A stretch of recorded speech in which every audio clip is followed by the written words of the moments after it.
Cuando Jehová hiciere volver la cautividad de Sión, seremos como los que sueñan. Entonces nuestra boca se llenará de risa y nuestra lengua de alabanza.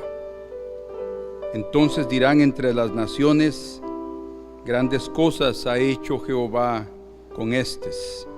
Grandes cosas ha hecho Jehová en nosotros. Estaremos alegres.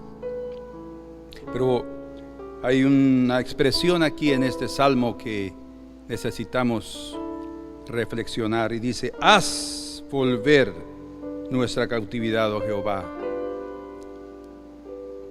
Cámbiala, ¿sí? Tórnala,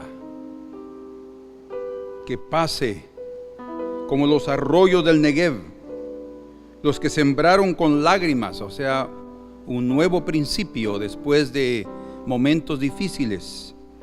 Con regocijo segarán, irán andando y llorando el que lleva la preciosa semilla, mas volverá a venir, regresar con regocijo, trayendo sus gavillas. Y es lo que da los momentos difíciles. Nos va a dar gavillas preciosas que nos necesitamos verlas y cargarlas con gozo en nuestra vida. Haznos volver, oh Dios, y nos volveremos.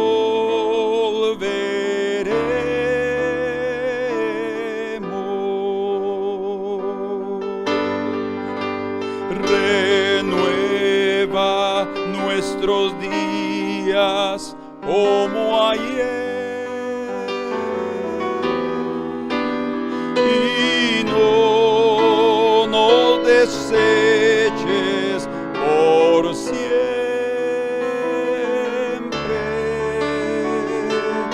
Haznos volver, haznos volver, y cantaremos de tu bondad. Haznos volver, haznos volver, y cantaremos de tu bondad. Señor, que en nuestros corazones está ese clamor delante de tu presencia. Vuélvenos, Señor.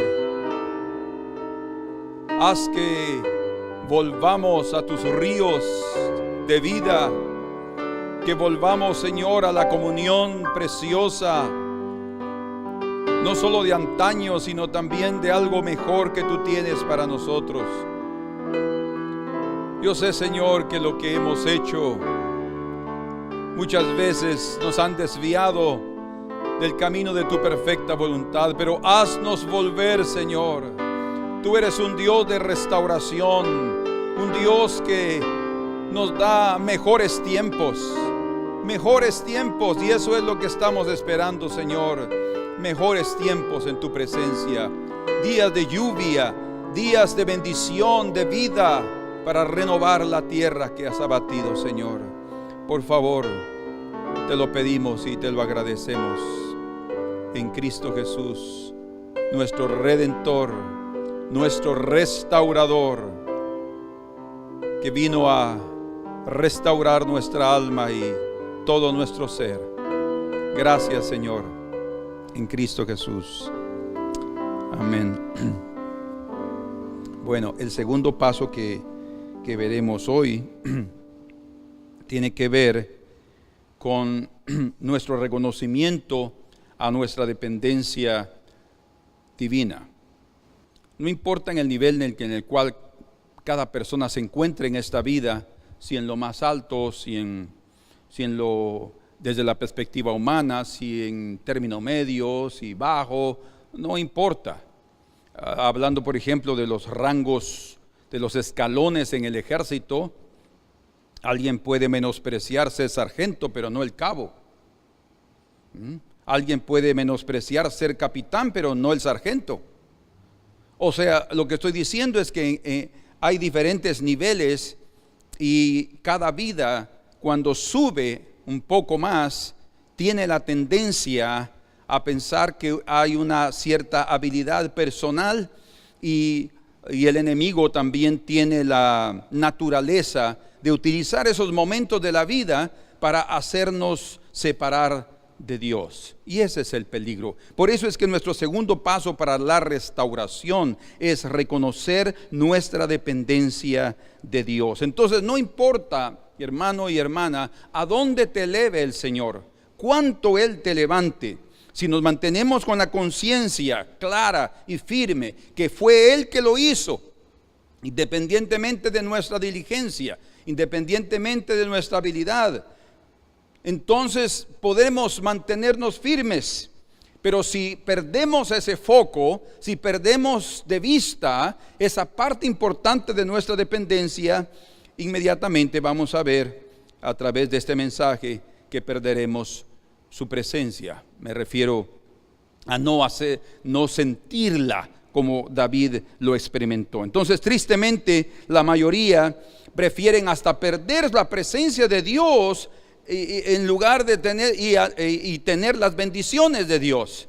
O sea, no importa sentirse un poco apagado, no importa sentirse un poco separado, un poco sin ánimo espiritual, pero con tal de tener las bendiciones. Y eso es algo que nosotros sacrificamos de una forma muy cara.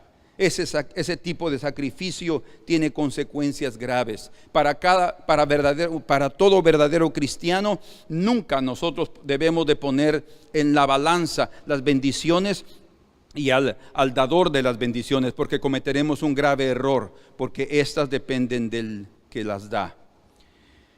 Entonces, debido también a la inteligencia del ser humano, a su diligencia que puede también presentar y a la excelencia de su trabajo, el hombre por eso llega a pensar que él tiene lo que tiene y alcanzó lo que alcanzó por sus esfuerzos, por su dedicación, por lo que se propuso, por su conocimiento, por su habilidad personal. En fin, hay muchos factores que vienen a contribuir al corazón humano para mostrarnos que sí podemos y que no hay problema que estemos así sintiéndonos un poco incómodos espiritualmente. Podemos seguir caminando así.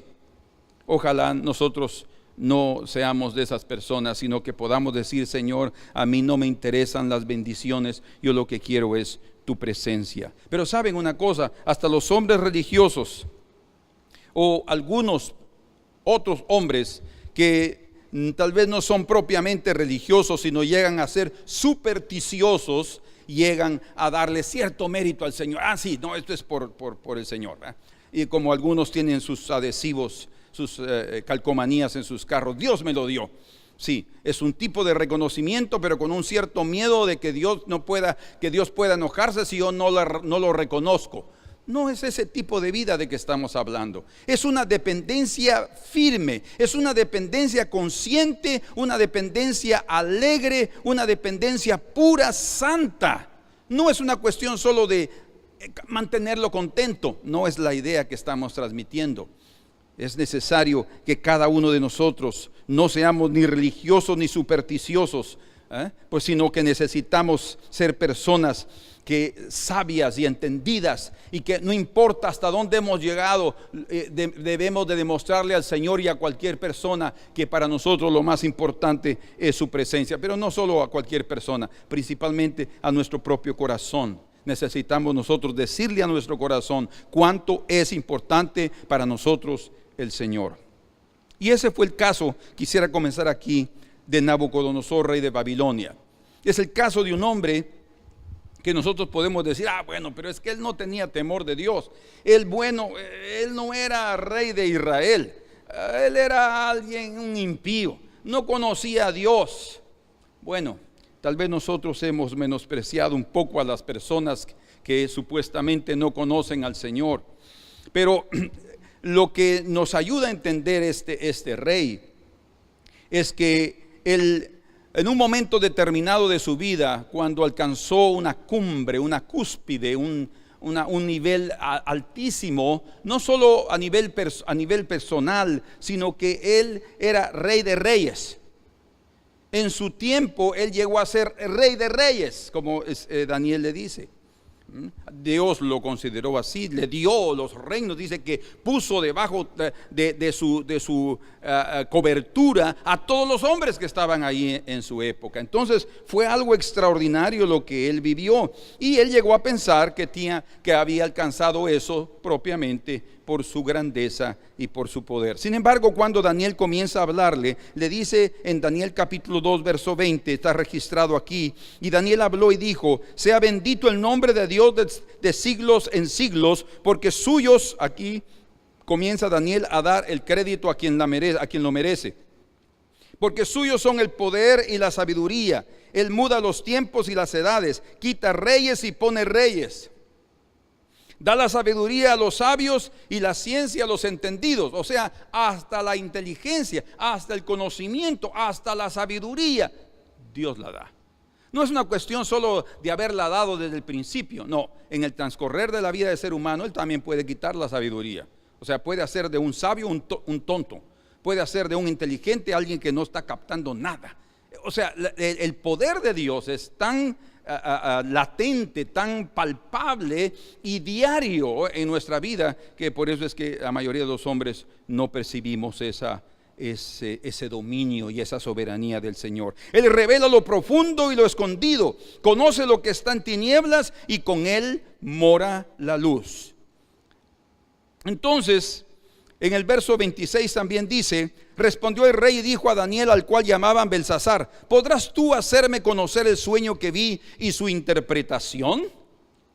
Daniel respondió delante del rey diciendo: el misterio que el rey demanda, ni sabios, ni astrólogos, ni magos, ni adivinos lo pueden revelar al rey.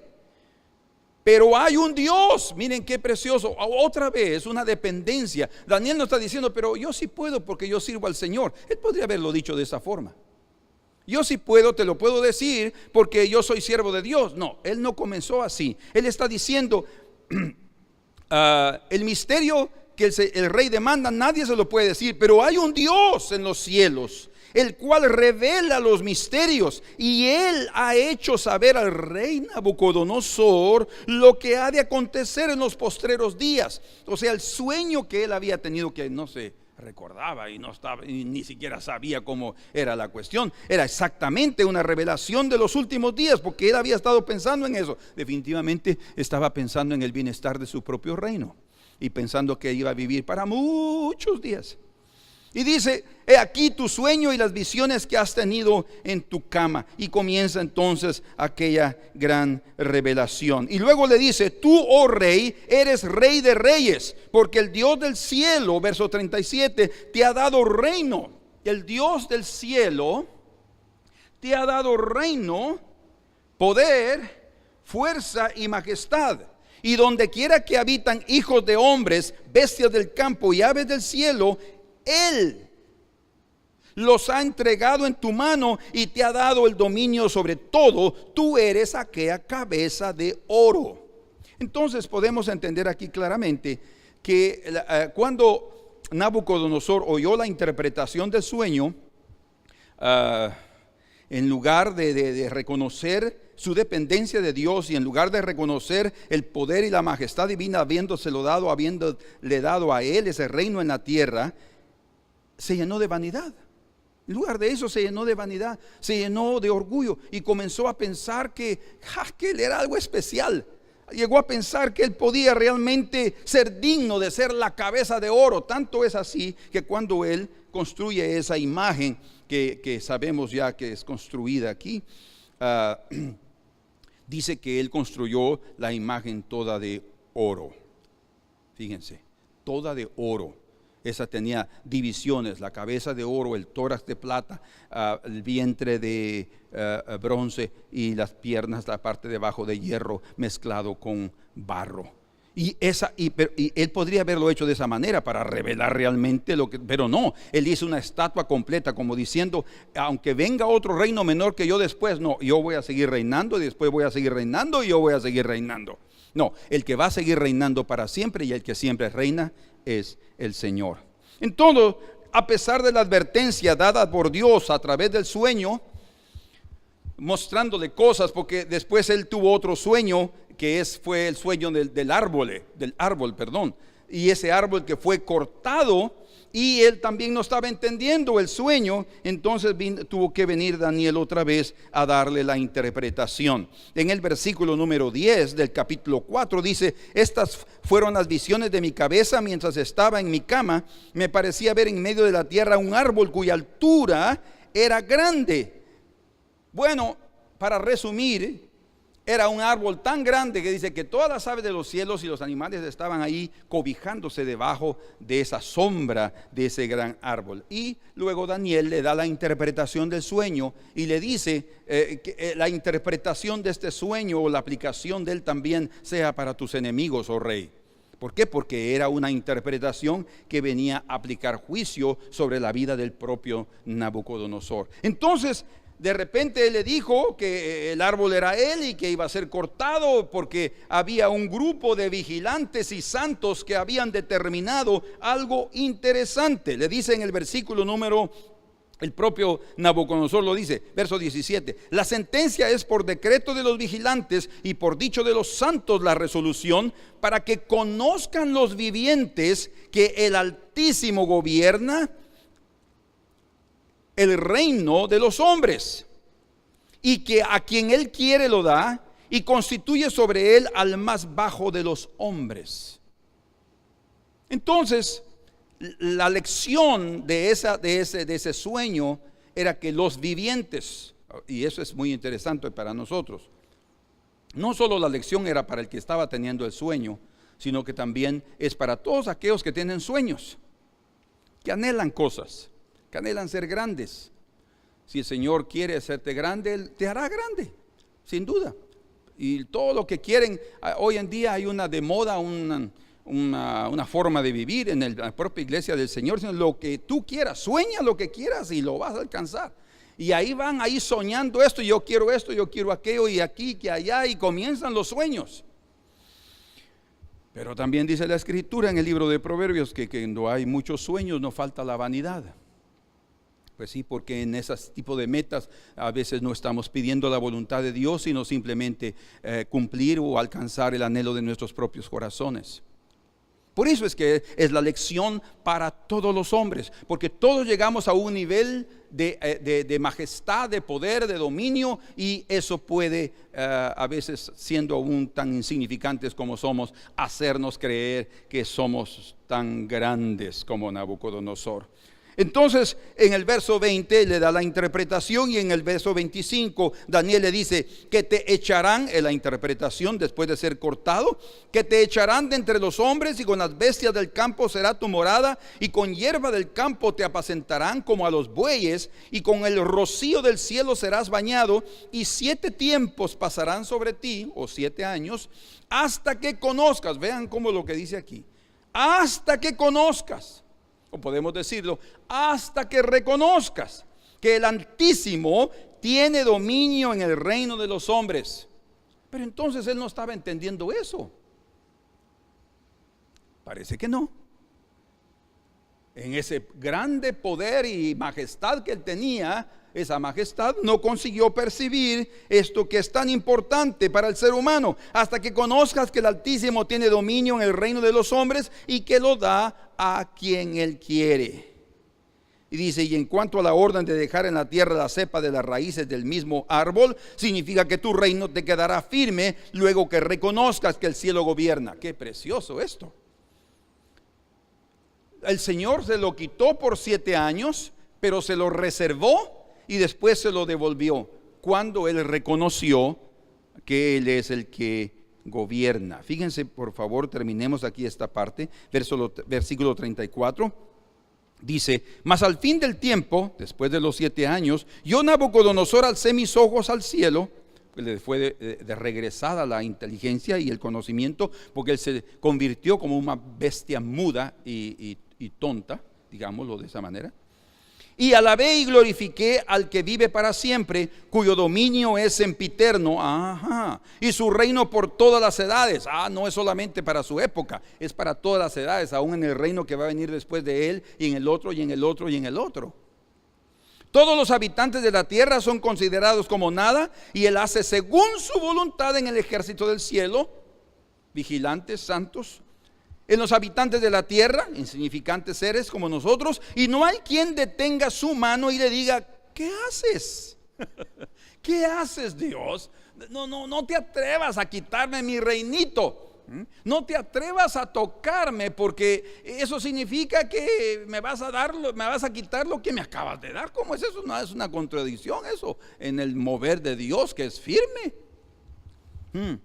Y dice: en el mismo tiempo mi razón me fue devuelta, y la majestad de mi reino, mi dignidad y mi grandeza volvieron a mí, y mis gobernadores, qué precioso, y mis consejeros me buscaron, y fui restablecido en mi reino, y mayor grandeza me fue añadida. Eso es restauración. O sea, vean ustedes cómo es que a un hombre tan alejado de Dios, sin el entendimiento correcto de las cosas, Dios tuvo misericordia y le mostró a través de sueños que él necesitaba entender que es Dios el que da el poder y el reino. O sea, él no alcanzó eso por sus sueños, por sus anhelos. Sí había probablemente vanidad, como hay en todos nosotros, pero él tuvo que reconocer que fue Dios que se lo dio. Es Dios, dice la Escritura, que es el que nos da el poder para hacer las riquezas. Y no solo está hablando de finanzas, sino está hablando de alcanzar lugares y cosas en esta vida. Dios es el que da. Luego dice: ahora yo, Nabucodonosor, alabo, engrandezco y glorifico al Rey del cielo, porque todas sus obras son verdaderas y sus caminos justos. Ahora sí, él está predicando, proclamando la grandeza, la maravilla, la verdad y la fidelidad de Dios. Y él puede humillar a los que andan con soberbia. Aquí está el punto que él entendió. Él andaba en soberbia y él fue humillado. Gracias a Dios que en la restauración nosotros necesitamos abrazar la virtud de la humildad.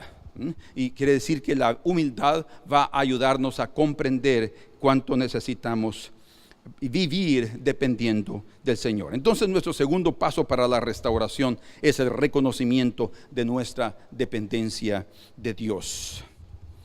Además, tenemos que mencionar esto: sueños y revelaciones no cambian a nadie.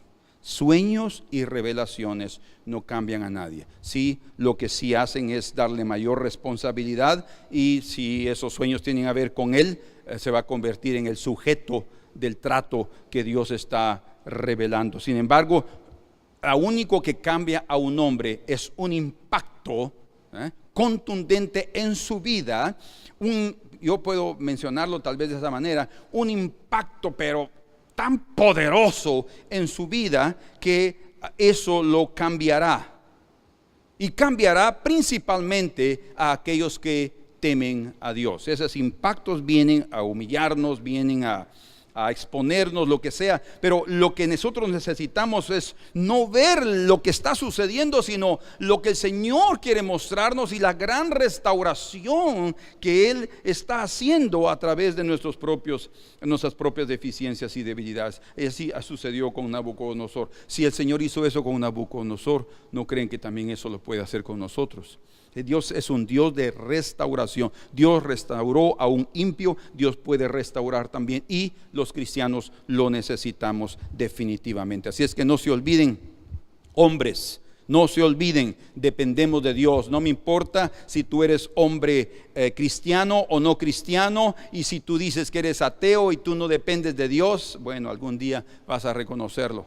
Y si no lo reconoces en esta tierra, allá en un lugar muy caliente lo vas a reconocer. Pero no podemos nunca atrevernos a decir que no podemos, que no dependemos de Dios. De hecho, si el Señor nos quitara el oxígeno, la habilidad de respirar, que es un movimiento de nuestro sistema respiratorio automático, si no pudiéramos estar respirando, moriríamos inmediatamente. Eso hace que nosotros deberíamos de humillarnos, debiera ser que nos deberíamos de humillar delante del Señor.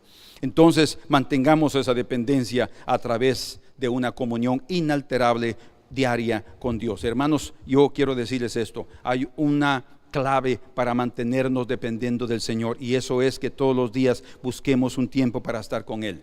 Todos los días necesitamos estar en su presencia, aunque seamos prosperados, aunque, más aún cuando estamos siendo prosperados, cuando estamos siendo levantados. Miren lo que el Señor enseñó en Mateo capítulo 7, verso 24 al 26, hablando de la lluvia, hablando de los ríos y hablando de los vientos que vienen, sí, sobre nosotros. Bueno, en la Escritura hay figuras que nos dan interpretaciones de lo que cada uno de esos elementos puede significar. Lluvia puede también ser un juicio, pero también puede ser una bendición. Río también puede ser ríos impetuosos que pueden destruir un pueblo, una vida, pero también puede ser los ríos de bendición. Hasta un río representa al Espíritu Santo. Los vientos también habla de vientos de doctrina, o sea, vientos de conocimiento, vientos que traen buenos tiempos, pues, pero también pueden ser tiempos difíciles dependiendo de dónde están soplando: el viento del sur o el viento del norte, el viento del oriente o el viento del occidente. Entonces, cada una de esas cosas, no podemos pensar que cuando está hablando de lluvias, de ríos y de vientos, viene solo para hacer prueba. Sí, es una prueba, porque principalmente la prosperidad probará más al hombre que su pobreza. Porque en la pobreza el hombre va a sentir más su necesidad de Dios y va a buscar al Señor, y el Señor lo va a bendecir. Pero en la prosperidad el hombre tiene la tendencia de relajar y pensar que él ya puede seguir caminando solo, y ahí está el peligro. Allí está el peligro. Entonces, cuando Dios te mantenga en la prosperidad, cuando Dios te levante, cuando Dios haga derramar sobre ti sus bendiciones, entonces es el momento de mantenerte fiel. Es el momento de todos los días buscar al Señor como lo hacía Abraham, en el medio del calor del día, buscar al Señor, ¿sí? Y ver cuánto yo necesito de Él, y Él va a guiarme, y Él me va a dar la capacidad espiritual para poder administrar las bendiciones que Él me da. Sin embargo, hay hombres que continúan siendo necios y pierden ambas cosas: las bendiciones y al que da las bendiciones. ¿Por qué? Porque no le importa si pierde la presencia del Señor. Ojalá ninguno de nosotros sea así y podamos ser como David, como lo vamos a ver en este instante. Pero si alguna vez nos hemos equivocado y hemos pensado que podemos seguir caminando solitos, que podemos seguir andando sin mucha ayuda espiritual, si nos hemos equivocado en olvidarnos quién nos prosperó, entonces nos corresponde reconocer con vergüenza que nuestra seguridad carnal es egoísta y que manifiesta nuestra propia necedad. Pero solo el Señor puede darnos esa prosperidad. Conozco la historia de una mujer, es una fábula, pero que expresa prácticamente lo que el hombre pierde en su corazón cuando pone sus ojos en las cosas de esta vida y los quita de lo más importante. Cuentan que una mujer pobre con un niño en sus brazos pasó enfrente de una caverna, de una cueva, ¿sí? Y dice que una voz misteriosa salió de la cueva y diciéndole estas cosas: entra y toma todo lo que desees, pero no te olvides de lo principal. Y recuerda que cuando salgas de la cueva, la puerta se cerrará para siempre. Dice, por tanto, aprovecha toda oportunidad y aprovecha esta oportunidad, pero no te olvides de lo principal. Oyó ella esa voz. Entonces la mujer entró a la cueva, dejó a su niño en el suelo y comenzó a ver que habían riquezas y oro y joyas y todo lo que el hombre siempre desea en esta vida: riqueza, prosperidad, bendiciones y todo lo mejor que hay en este mundo. Entonces ella comenzó a llenar su delantal de todas esas cosas y llenó tanto, pero de repente oyó otra vez la voz que le dijo: solo te restan 8 minutos y en 8 minutos la puerta se cerrará. Y ella siguió afanada y bien entretenida con lo que estaba haciendo y llenó todo, y cuando se dio cuenta que el tiempo terminaba, salió corriendo de la cueva y ¡puc!, la puerta se cerró. De repente ella volvió en sí y se dio cuenta que había dejado a su hijo allá adentro. La enseñanza es la siguiente: la riqueza dura poco, mas la desesperación para siempre, cuando no nos importa lo principal. Debemos de ver lo principal. Lo mismo sucede con nosotros. Nos hemos determinado años para vivir este mundo.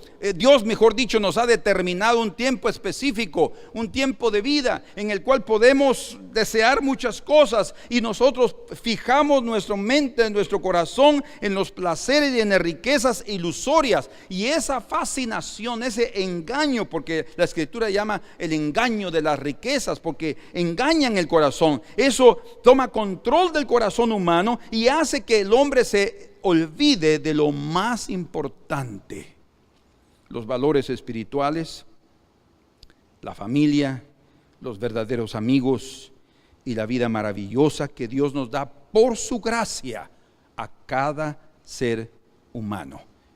No nos olvidemos de lo más importante, así como vimos. Pero miren, ese ejemplo de Nabucodonosor es muy importante. Él perdió su posición, perdió su gloria, perdió las riquezas, y él no aprendió cuál era lo más importante de la vida. Era Dios, hasta que tuvo que caer a lo más bajo. Entonces él reconoció que Dios domina, pero aún así él fue restaurado. Y nosotros también necesitamos poner nuestros ojos en lo más importante: nuestra dependencia del Señor. Levantemos una cadena y atémosla a esa cadena celestial, a esa cuerda celestial que está ahí. Yo creo que existe una cuerda. Bien dice la Escritura que nuestra vida depende de un hilo de plata, dice. Ese es el hilo de nuestra redención. Hay un hilo ahí espiritual, invisible. Nosotros necesitamos atar nuestra cadena, nuestra dependencia, a eso se refiere, nuestro hilo, a ese hilo de plata, para siempre estar dependiendo del Señor. Pero ahora entremos a considerar la vida de otro rey. Y este rey no tiene nada que ver con la impiedad, no tiene nada que ver con los gentiles, tiene que ver directamente con un hombre de Dios que nosotros conocemos, llamado David. Vamos al libro de los Salmos y ahí entraremos a ver un poco sobre lo que sucedió con él. Un hombre conforme al corazón de Dios. Eso no significa que él nunca iba a pecar. Un hombre con el corazón de Dios no significa que él nunca iba a fallar. No, él tuvo muchas fallas, pero él tenía algo en su corazón que lo hacía regresar a Dios, y eso es lo más precioso para Dios, porque Dios sabe de nuestras debilidades. Hasta nosotros mismos como hombres decimos: no hay hombre que no peque. Todos pecamos, todos fallamos. No, ninguno es perfecto. Es cierto, así deberíamos de pensar todo el tiempo. Pero hay un momento determinado cuando entramos a cierta bonanza, a cierta bendición, que el engaño también puede entrar al corazón. Entonces, en el Salmo 30 vamos a leer juntos del versículo número 6 hasta el versículo 12. ¿Sí? Esto es les voy a dar un resumen de esta enseñanza tan preciosa que el salmista David nos dejó aquí. Recuerden que este salmo fue escrito después de su experiencia, ¿verdad? Entonces él está contando ya cosas que él vivió. Dice en el verso 6: en mi prosperidad dije yo, fíjense, en mi prosperidad dije yo, no seré jamás conmovido. O O sea, de este lugar nadie me quita, de este lugar nadie me baja, de este lugar de estabilidad emocional nadie me va a desestabilizar. No, yo voy a mantenerme ahí fuerte y firme. Tremendo. Verso 7. Porque tú, Jehová, con tu favor me afirmaste como monte fuerte. Y sí, David estaba reconociendo aquí, confesando, eso había sido su hábito todo el tiempo, reconocer que su fuerza venía de Dios y que llegó a ese lugar por la bendición de Dios. No así Nabucodonosor. Pero él sí reconocía eso. Pero luego dice en el verso 7, porque tú, Jehová, con tu favor me afirmaste como monte fuerte. Ahora, oigan lo que dice: escondiste tu rostro y fui turbado. Pero si no acaba de decir, en mi prosperidad dije yo, no seré jamás conmovido. O sea, como dice, yo no voy a ser jamás turbado. Pero él sí fue turbado. Pero fue turbado, ¿por qué? Porque en medio de su prosperidad comenzó a pensar que él podía ya seguir adelante solo, que ya estaba establecido y que nadie más podía quitarlo de ese lugar.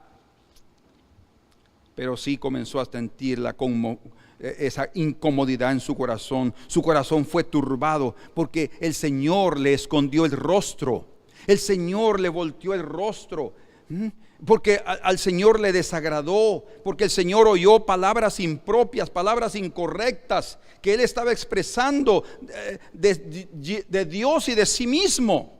Entonces, escondiste tu rostro, dice, y fui turbado. El rostro del Señor para David era más importante que su propia prosperidad. Vean qué tremendo esto. Para él perder la presencia del Señor, perder la bendición, era perderlo todo, era perder la vida. Era mejor volver ahí a ser pastor de aquellas ovejitas de su padre, que ser el pastor de aquella gran ciudad, Jerusalén, y de aquel pueblo tan enorme como Israel, y la bendición de ser el pueblo de los pueblos. Pero sin tener la bendición de Dios, eso no podía funcionar bien para él. Entonces dice en el verso 8: a ti, oh Jehová, clamaré y al Señor suplicaré. ¿Qué provecho hay en mi muerte cuando descienda a la sepultura? Y aquí viene él a decirnos algo que necesitamos nosotros también entender. Pero hablando de su prosperidad, no sabemos con seguridad a qué se refiera. De hecho, de los que han estudiado también este salmo, no saben exactamente si prosperidad está hablando de haber llegado a su reino o de haber alcanzado ciertos propósitos o objetivos en su vida. No lo saben, no lo sabemos, pero sí es muy probable que se refiera al final de ese periodo de sus 13 años de vivir escondido en el desierto, en cuanto él fue perseguido por Saúl, porque no quería darle el reino, a pesar de que él sí lo sabía. Pero David esperó, y cuando él subió, él pensó que realmente ahora sí podía tener toda esa protección y esa seguridad. Pero algo que debemos considerar es lo que él dice: en mi prosperidad dije yo. O sea, él lo dijo en su propio corazón a sí mismo: en mi prosperidad dije yo. Ahora, escuchen por favor, tanto las palabras que hablamos como los sentimientos que expresamos, Dios los escucha y Dios los siente. Literalmente, aún como el mismo David dice en otro salmo: lo que yo ya no está la palabra aún en mi boca, dice, y tú ya la sabes toda. ¿Por qué? Porque Él tiene la capacidad, por ser Dios, de saber lo que hay en el corazón aún antes de que salga a la boca. Porque Él conoce y Él puede entrar a los pensamientos, a la mente, al corazón del hombre. Entonces David lo expresó así muy íntimamente, muy para consigo, pensando que tal vez el Señor no lo iba a notar, pero Él escucha exactamente lo que nosotros decimos. Hay un pasaje en el libro de Deuteronomio que necesitamos verlo antes de seguir explanando estos pensamientos. Vamos ahí, en el libro de Deuteronomio, en su capítulo número 8. Fíjense, después de que ya ellos están a punto de entrar a la tierra prometida, Moisés les dice algo al pueblo de Israel. 8:17.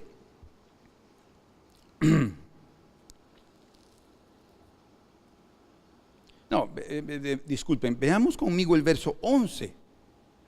Dice, cuídate de no olvidarte de Jehová tu Dios. ¿Cuál es nuestro segundo punto para la restauración? Nuestro reconocimiento de la dependencia divina. Dependemos de Dios. Eso nos restaura siempre, todo el tiempo. Y ahora está diciendo, no te olvides de Jehová tu Dios para cumplir sus mandamientos, sus decretos, sus estatutos que yo te ordeno hoy. No suceda que comas y te sacies y edifiques buenas casas en que habites. Fíjense qué tremendo. Y tus vacas y tus ovejas se aumenten. ¿Qué es eso? Prosperidad. Y la plata y el oro se te multipliquen. Y todo lo que tuvieres se aumente. Y dice, y se enorgullezca tu corazón. Pero qué tremendo como el Señor puede conocer el corazón humano. Y se enorgullezca tu corazón y te olvides de Jehová tu Dios, que te sacó de la tierra de Egipto, de la casa de servidumbre. ¿Cómo nos hace recordar eso? Él te sacó de un lugar difícil. ¿Te recuerdas dónde estabas antes? Ay, sí. Pero cuando viene la prosperidad, nos olvidamos de dónde el Señor nos sacó, de dónde el Señor nos levantó. ¿Quiénes somos? Dice que el Señor levanta al reino aquel que es humilde. Hasta el humilde dice que levanta. ¿Por qué? Porque es necesario que mantengamos esa virtud en el corazón, en todo el caminar, en toda nuestra peregrinación. Entonces al final les dice, luego le menciona que fueron cuidados en el desierto por el cuidado divino, no por la habilidad de ellos. Y luego les dice, y digas en tu corazón, verso 17, mi poder y la fuerza de mi mano me han traído esta riqueza. ¿Cómo podemos tener nosotros la osadía? ¿Cómo podemos nosotros como seres humanos tener la tontería de expresar algo así en los momentos de prosperidad? La razón es que el corazón humano tiende a eso. El corazón humano es fácil de caer en eso. Y dice, mi poder y la fuerza de mi mano me han traído esta riqueza. Sino acuérdate de Jehová tu Dios, porque Él te da el poder para hacer las riquezas, a fin de confirmar su pacto que juró a tus padres, como en este día. O sea, el hecho de la prosperidad, cuando nosotros estamos experimentando la prosperidad, es el cumplimiento, según lo que dice aquí el Señor al pueblo de Israel, el cumplimiento de la promesa que Él dio a los padres, a Abraham, a Isaac, a Jacob. Somos bendecidos por la bendición que Dios le dio también a ellos, y que el Señor nos alcanzó a nosotros, no por nuestra habilidad, no por nuestra destreza. Estos podrían decir, sí, nuestros padres quedaron postrados en el desierto. Nosotros, la nueva generación, somos los que estamos entrando a poseer la tierra. No. El Señor también dice, manténganse pequeños, manténganse humildes. Es necesario que ustedes reconozcan siempre la dependencia con tu Dios. Amén. Entonces, tenemos que tener cuidado con lo que decimos, con la arrogancia del corazón, porque la arrogancia es una fuente de desorientación personal. ¿Cómo así desorientación personal? Por eso dice la Escritura ahí en ese Salmo 30, dice, escondiste tu rostro y fui turbado. ¿Qué pasó? Ella no sabe qué hacer, ni para dónde ir. Señor, ¿qué hiciste? Es como que la luz se la apagaron. La luz del rostro del Señor se la apagaron, porque Él tuvo una desorientación personal a través del orgullo y de la arrogancia. Y eso es motivo, esa arrogancia es motivo suficiente también para que exista un distanciamiento divino. Dios toma distancia. Bien dice la Escritura que Dios ve de lejos al soberbio. ¿Por qué? Porque Él se toma una distancia. Pero no importa los cristianos, aunque manifestemos orgullo o soberbia, que aún la manifestamos debido a la vieja naturaleza, cuando sintamos que hay un distanciamiento de Dios, que Él se alejó o que Él escondió el rostro porque dijimos algo impropio, porque hablamos algo que no era correcto, inmediatamente tenemos que buscar el rostro del Señor. Tenemos que pedirle a Él que siga con nosotros, que nosotros queremos su presencia. Amén.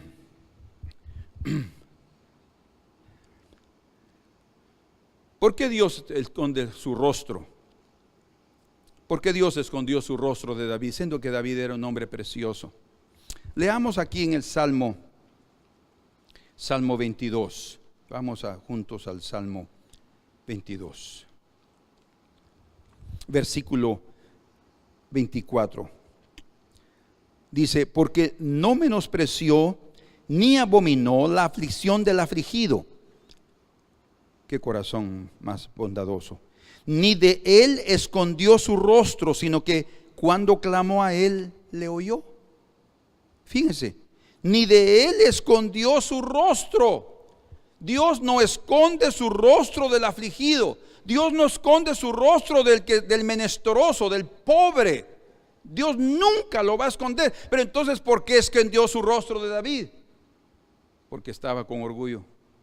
Porque él dice, no, ahora sí no seré conmovido. En mi prosperidad nadie me va a mover de aquí. Y el Señor le desagradó.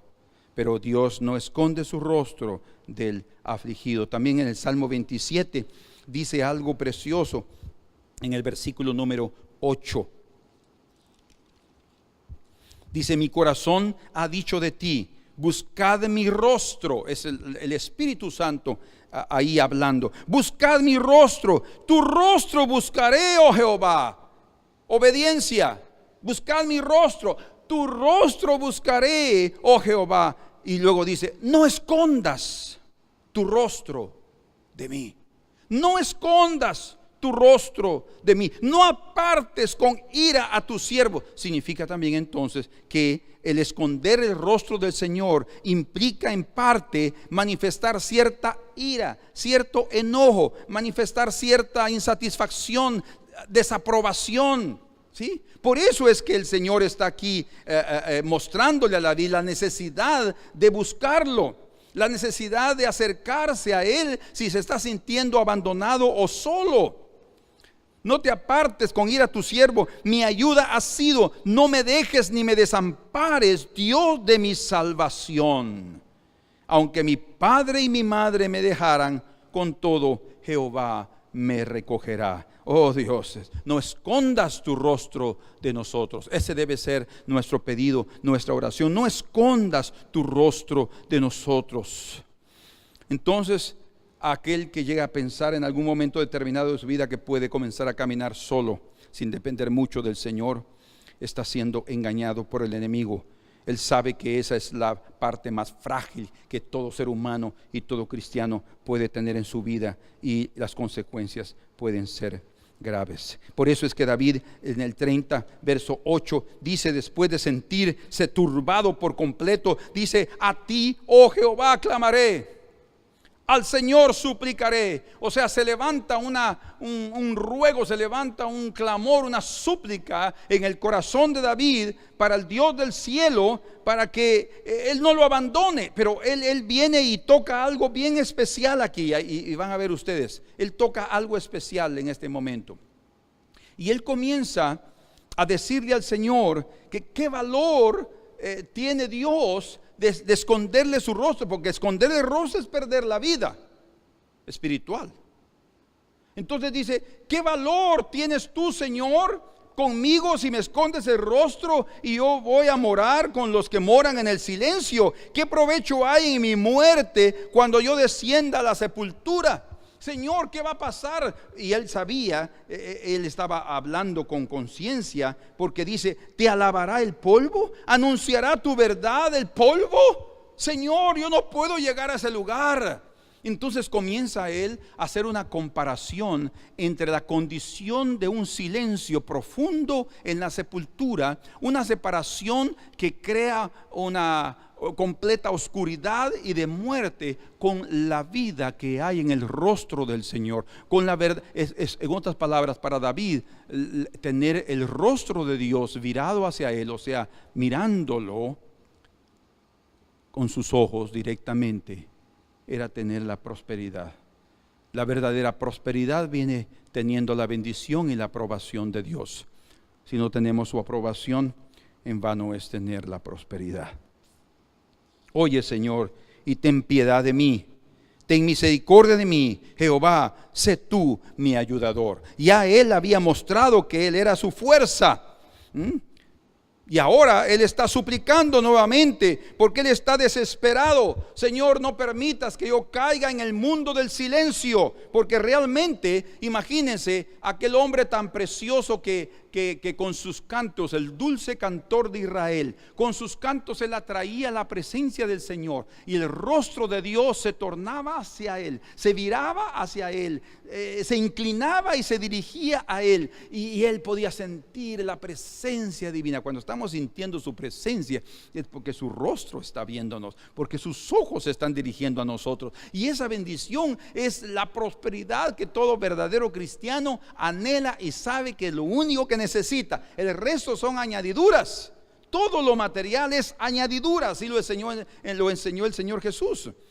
Entonces ahora David está diciendo: Señor, yo no quiero ser víctima del mundo del silencio, la muerte, de estar en el polvo, de estar en la sepultura. Por tanto, cuando nosotros también guardamos silencio, si no estamos nos encontrando con el Señor cada día, eso es peligroso. Si no estamos nos encontrando con el Señor y también nosotros guardamos silencio, a veces sucede así con las parejas. Se enojan y uno se calla, no quiere hablar, y el otro tampoco no habla. Y entonces el distanciamiento es mayor. Sucede también en la vida espiritual. Nosotros podemos pensar que Dios no nos está hablando y nosotros dejamos también de hablarle. Eso es la mayor locura que todo ser humano puede hacer. Necesitamos también comenzar a hablarle en aquel momento de silencio. Miren, por eso es que David está hablando aquí de los hombres en la sepultura, no te alabarán. Por eso está hablando eso, porque él en este instante está comenzando a clamar y buscar al Señor, y está levantando un clamor a los cielos, está orando, alabando, adorando. Señor, yo te necesito, yo te he cantado en otros tiempos y siempre toda mi vida. Y dijo: yo he propuesto en mi corazón que yo no voy a dormirme sin poder hallar reposo para el fuerte de Jacob. ¿Por qué para el fuerte de Jacob? Porque es cuando yo adoro al fuerte que yo recibo fuerzas. Es cuando yo adoro al Señor que yo recibo su vida. Entonces aquí está David diciendo nuevamente: Señor, yo he fallado, sí, y he pensado que puedo andar solo porque he dejado de tener comunión contigo, con la comunión que yo necesito. O a veces llegamos también a ese tipo de problema, que estamos teniendo nuestros holocaustos, teniendo nuestros devocionales, pero están siendo muy automáticos, están siendo muy ritualistas, están siendo muy mecánicos. O sea, estamos adorando a Dios porque ya lo hemos hecho, como ya se convirtió en un hábito. Pero escuchen, eso no debe ser algo que salga del corazón mecánicamente, como una manivela que se está moviendo y cante mi hijo, mi hijito, no, nosotros necesitamos hacerlo de una forma. Por eso la Escritura dice que debemos de presentar sacrificios vivos. ¿Por qué? Porque el hombre, en su necesidad de sentir al Señor, debe expresar y dejar a un lado toda religiosidad y todo ritualismo y entrar a las cámaras del Rey para recibir su bendición y su presencia. Hermanos amados, no permitamos que el Seol domine nuestra vida espiritual en la tierra. ¿Qué significa eso? El mundo del Seol es el mundo del silencio. Cuando estamos dejando de alabar a Dios en esta tierra, el mundo del Seol se está adelantando a nuestros días. Se está levantando para que cerremos nuestra boca.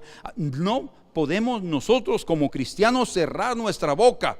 Tenemos que abrirla. Como dice aquí el salmista: te alabará el polvo, anunciará tu verdad. No, el polvo no. Pero yo que estoy vivo, sí, y yo que estoy entre los vivos, sí, Señor, voy a alabarte y voy a bendecirte. Amén. Necesitamos esa vida privada de adoración, ese ministerio eterno. No pensemos solo en un ministerio público. Hay personas que tienen ministerios públicos, pero no tienen un ministerio privado. Tienen una vida pública religiosa, pero no tienen una vida privada viva, eficaz. Y esto es más importante que lo otro. Eso mantiene a un verdadero ministro. Si no tiene comunión con Dios, no podrá vivir espiritualmente.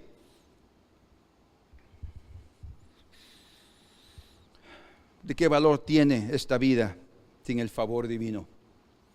Sin la luz de su rostro que nos da su verdadera aprobación. Eso es lo más importante. Como dice el Salmo 6:5, porque en la muerte no hay recuerdo de ti. En la sepultura, ¿quién te alabará? Entonces hay muchos cristianos que están en su sepultura. No están alabando, no están bendiciendo, no están alabando al Señor con todo su corazón, porque han caído a una muerte espiritual. En el Salmo 88, verso 10 dice, mostrarás tú maravillas. Vamos a leerlo aquí, yo estaba traduciendo. Vamos al Salmo 80 y versículo número 10. Los montes fueron, vamos a ver, no, disculpen, 88, Salmo 88 y verso 10. ¿Manifestarás tus maravillas a los muertos? Pregunta. ¿Se levantarán los muertos para alabarte? ¿Será contada en el sepulcro tu misericordia? Otra vez aquí el salmista, y este no es un salmo de David, sino es a los hijos de Coré, es dado a ellos, este salmo para los hijos de Coré. ¿Sí? Si fue David el escritor aquí, de todos modos él está expresando el mismo mensaje que está transmitiendo en el Salmo 30. Y dice, ¿será contada en el sepulcro tu misericordia o tu verdad en el Abadón? ¿Serán reconocidas en las tinieblas tus maravillas y tu justicia en la tierra del olvido? Así es llamada el Seol. Mas yo a ti he clamado, oh Jehová, y de mañana mi oración se presentará delante de ti. ¿Por qué, oh Jehová, desechas mi alma? ¿Por qué escondes de mí tu rostro? O sea, es una cuestión de etapas probablemente en la vida espiritual que no podemos sentir la presencia del Señor, y creo que debemos de aprender a clamar como David. Señor, no escondas tu rostro de mí. Señor, no escondas tu rostro de mí. Hace poco estuvimos con una persona esta semana ministrándola debido a su necesidad espiritual y física. Pero esta persona ama tanto al Señor que estaba afligida, llorando y temblando debido a que no ha oído del Señor. Imagínense. No ha tenido una respuesta como está habitualmente acostumbrada a recibir. Lo único que yo dije en mi corazón, Señor, respóndele. Qué corazón más precioso, qué anhelo de su corazón de querer encontrarse contigo, Señor. Amén. Hablando de Ezequías, en el libro de Isaías, en el capítulo 38, donde está en ese libro registrado la experiencia de su enfermedad y de su cura, dice ahí en el capítulo 38, versículo número 18, porque el Seol no te exaltará. O sea, ese conocimiento era conocido, era aceptado dentro del mundo judío. Toda la nación de Israel así pensaban. Porque el Seol no te exaltará, ni te alabará la muerte, dijo Ezequías.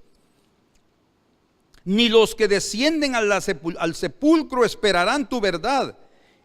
Oigan, el que vive, este te dará alabanza. Ay, Señor, que seamos de los vivos para darle alabanza. Como yo hoy, dice, él estaba vivo todavía y no quería morirse. El Padre hará notoria tu verdad a los hijos. Señor, yo voy a dar a conocer a mis hijos tu verdad. Déjame vivo. Jehová me salvará. Por tanto, cantaremos nuestros cánticos en la casa de Jehová todos los días de nuestra vida. Fue su proposición, fue su compromiso, fue su promesa.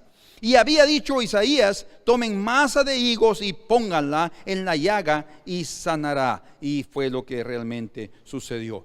Pero parece ser que Ezequías no respondió como debiera al Señor, porque inmediatamente después de que fue sanado, dice en el capítulo 39 de Isaías, que llegaron visitantes de Babilonia y él les mostró todas sus riquezas. E Isaías le dijo, todo lo que tú les mostraste, todo se llevarán.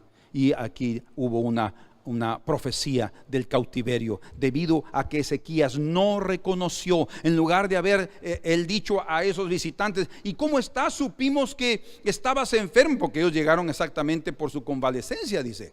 En lugar de darle el honor al Señor, miren pues lo que sucedió aquí, y ni siquiera haber mostrado sus riquezas y su gran palacio, o sea, el reconocimiento a sí mismo, sino él pudo haber dicho: miren, fue el Señor, dar testimonio, fue el Señor el que lo hizo. Yo clamé, busqué al Señor, Él tuvo misericordia de mí a pesar de ser infiel, pero Él tuvo misericordia de mí, ahora estoy curado y quiero darle gracias a Él. Oh, si hubiera hecho eso Ezequías, las cosas hubieran sido tan diferentes.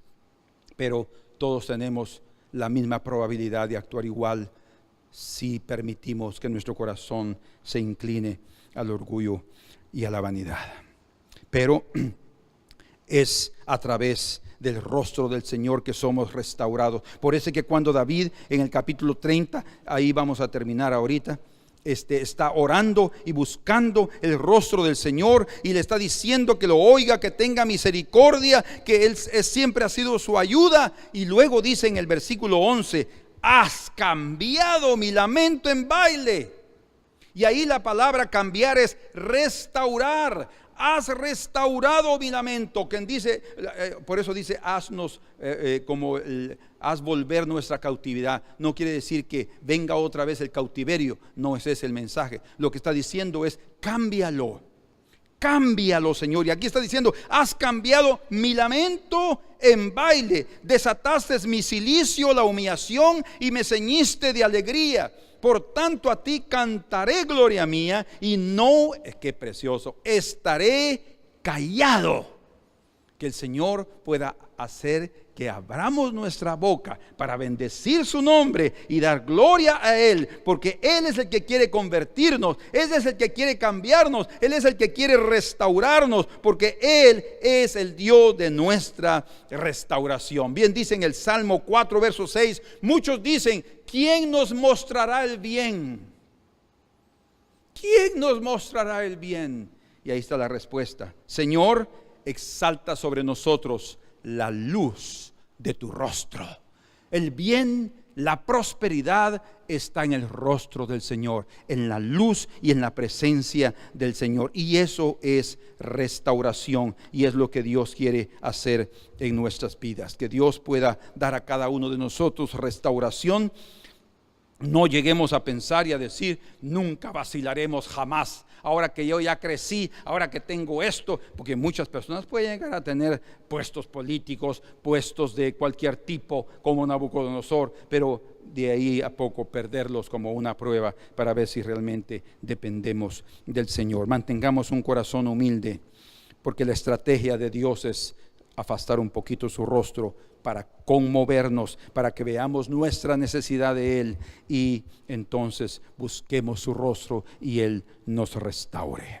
Pónganse de pie y vamos a cantar nuevamente ese canto. Pero antes de cantarlo, quiero contarles la historia de un hombre sencillo, un agricultor que salía de su isla pequeña allá en Escocia, en la parte norte de Inglaterra. Y él salía de una isla pequeña con pocos recursos. La isla no era muy próspera, no producía muchos frutos, y él decidió salir para ir a buscar un mejor lugar para el sustento de su familia. Cuando él montó el barco, ahí en el barco él comenzó a oír las cosas maravillosas de la isla a la cual él iba. Comenzó a oír cosas grandes, y de repente otro pasajero del barco se acercó a él y le dijo: ¿usted ha oído de Dios? ¿Conoce usted a Dios? Y aquel agricultor se sintió tan ofendido por esa pregunta de ese hombre, que él también le hizo otra pregunta. ¿Y de dónde viene usted?, le dice él. Entonces aquel hombre que hizo su primera pregunta con un tanto de orgullo le dice: yo vengo de una isla y donde la tierra es muy próspera, donde hay muchos frutos, donde la comodidad es abundante, donde todos podemos tener todo lo que necesitamos. Dice el agricultor, con razón se olvidan de Dios. Nosotros en nuestra isla hay tanta necesidad y tenemos que trabajar tan duro para poder obtener el fruto de la tierra que nunca podemos olvidarnos de Dios. ¿Cuál será nuestra condición? Una condición de prosperidad, donde sí reconocemos que es Dios, pero ya nos olvidamos, sentimos a sí mismos, como dijo David, podemos ya caminar y nadie nos va a conmover de esta situación. O como aquel hombre necesitado, que debido a su realidad no podía ni siquiera pensar por un momento de hacer a un lado su dependencia del Señor. No permitamos también que los avances tecnológicos ni las comodidades de esta vida nos quiten la atención en la cual ella debe estar, en el rostro del Señor. Que nada, ni los computadores, ni los celulares, ni las comodidades, ni la televisión, ni nada que esta tierra nos ofrece nos quite la atención del rostro del Señor. No pongamos nuestros ojos en la bendición, pongamos nuestros ojos en el que da la bendición, en el dador de la bendición. Señor, que esta mañana Tú puedas concedernos, Señor, el entendimiento y la sabiduría y la humildad necesaria para reconocer que Tú reinas sobre los reinos de los hombres y a quien Tú quieres los das. Señor, que podamos esta tarde, esta mañana, Señor, reconocer que Tú eres el Dios de nuestra vida, de nuestro corazón, y que siempre necesitamos mantenernos en una dependencia constante para contigo. Líbranos de ser independientes, mas ayúdanos a ser dependientes del Señor. Vuélvenos, Señor. Restáuranos, Señor. Restáuranos la comunión contigo. Restáuranos, Señor, la adoración y la alabanza que hará venir Tu presencia y Tu bendición con ella, Señor. Oh, gracias, Señor, en el nombre precioso de nuestro Señor Jesucristo. Aleluya.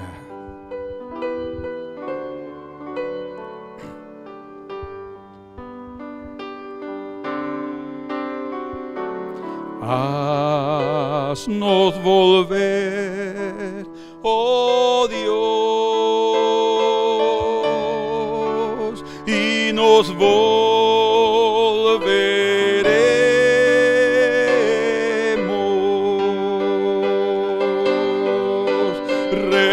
Renueva nuestros días como ayer,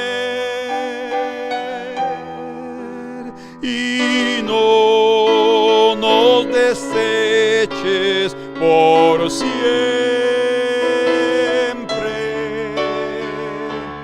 Haznos volver, haznos volver, y cantaremos de Tu bondad.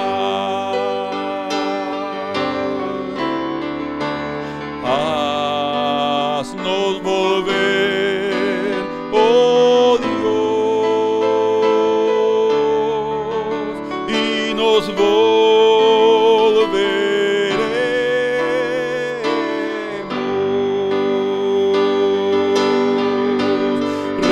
Renueva nuestros días como ayer, y no nos deseches por siempre.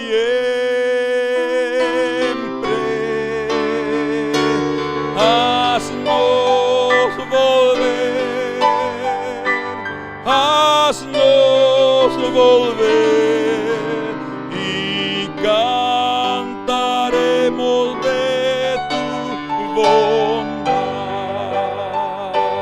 Haznos volver, haznos volver, y cantaremos de Tu bondad. Señor, restaura nuestras vidas. Restáuranos, Señor. Restáuranos a la comunión contigo. Restáuranos, Señor, en nuestros labios, que sean expresadas las verdades y la fidelidad de Dios en la tierra de los vivientes. Restáuranos, no permitas que el Seol y la sepultura en su mundo de silencio cierren nuestra boca para no exaltar tu nombre, Señor, mas que seamos de aquellos, Señor, cuando tu bondad nos ministra, nos toca y podemos expresarte con todas nuestras fuerzas, Señor, y con todo entendimiento que Jehová es Dios, que Él domina sobre nuestras vidas y que anhelamos seguir dependiendo todo el tiempo, cada segundo, cada minuto, cada hora, cada día, Señor, de ti. Por favor, en el nombre de Jesús, restaura aquellas vidas que han sentido la necesidad, Señor, en sus corazones. No permitas que esto solo se quede como una idea, Señor, mas que pongan en práctica, oh Dios, ese clamor de David para que el restaurador los restaure por completo. Haz esa obra, Señor. Yo te lo pido, te lo ruego en el nombre precioso de nuestro Señor Jesucristo. Gracias, Señor. Aleluya, Señor. Amén. Que el Señor nos dé esa gracia, Dios los fortalezca y que este segundo paso sea importante en sus vidas. Siempre que se acuerden de que nos estamos desviando, necesitamos regresar inmediatamente. Si estamos dejando de buscar al Señor 1 o 2 días, comencemos otra vez a hacerlo, porque esa es la restauración que Dios anhela y que nos quiere dar, esa dependencia, porque solo su dependencia va a librarnos del mal y del maligno. Amén. Que Dios los bendiga y nos veremos para la próxima oportunidad. Amén.